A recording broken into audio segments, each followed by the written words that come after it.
को लेकर मीटिंग करेंगे सीएम योगी। नेताओं कार्यकर्ताओं को सीएम योगी जीत का मंत्र देंगे। सीएम योगी ने खुद ही मिल्कीपुर उपचुनाव की कमान संभाली है। देखिए, हाल ही में टॉप 30 नेताओं की मीटिंग हुई थी, जिसमें जो 10 उपचुनाव को देखते हुए सीटें हैं, उनमें अलग अलग जो चेहरे, अलग अलग जो मंत्री हैं, उन्हें 3-3 सीट को लेकर जिम्मेदारी दी गई थी। लेकिन 2 ऐसी सीट रही जिसमें एक मिल्कीपुर सीट है जो कि अयोध्या के अंतर्गत ही आती है, और दूसरी कटहरी सीट जिसे सीएम योगी ने अपने पास ही रखा। अभी हाल ही में आपने देखा कि 2 दिवसीय दौरे पर सीएम योगी अयोध्या पहुंचे थे।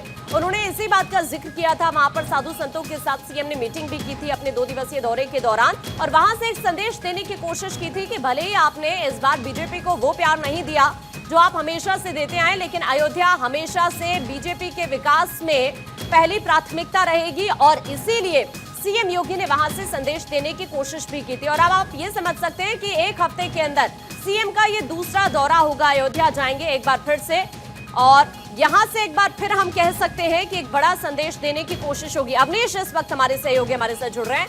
अवनीश का सीधा रुख कर लेते हैं। अवनीश, 1 हफ्ते के अंदर सीएम योगी का ये दूसरा दौरा उपचुनाव के लिहाज से कह सकते हैं बहुत खास है। राजनीतिक लिहाज से भी अगर देखा जाए तो कहीं ना कहीं एक बार फिर से संदेश देने की कोशिश अयोध्या से, और चूंकि मिल्कीपुर सीट सीएम के पास खुद है।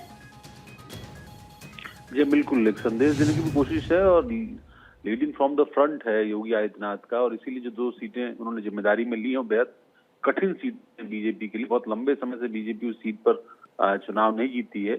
ऐसे में अयोध्या की खासतौर पर जो लोकसभा के चुनाव में हार हुई, उस हार ने कहीं ना कहीं बीजेपी को एक कहीं झटका दिया पड़ा, और शायद यही वजह है कि मुख्यमंत्री ने उसकी जिम्मेदारी अपने कंधों पर ली है, और इसीलिए मुख्यमंत्री अब सप्ताह भर में दूसरी बार जा रहे हैं। बाकायदा एक रणनीति है उनकी, वहां वो जाएंगे, राम जो दरबार है उसके अनावरण कार्यक्रम में भाग लेंगे, और उसके साथ साथ वहाँ स्थानीय लोगों से मिलेंगे, कुछ स्थानीय जनप्रतिनिधियों से भी मिलेंगे। इसके अलावा जो विशिष्ट लोग हैं उस क्षेत्र के, उनसे भी मिलेंगे।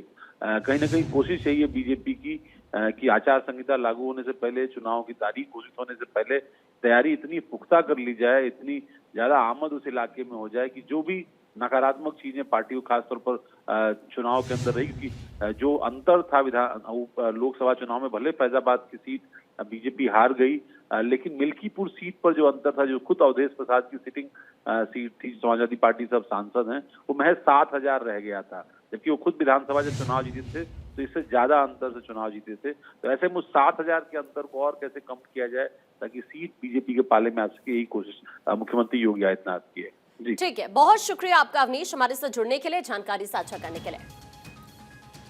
तो आज सीएम योगी अयोध्या, कल सीएम योगी अयोध्या के दौरे पर रहेंगे एक बार फिर से, और हफ्ते के अंदर ये सीएम का दूसरा दौरा होगा जो अपने आप में बेहद ही खास रहने वाला है, चुनावी लिहाज से भी समझा जाए।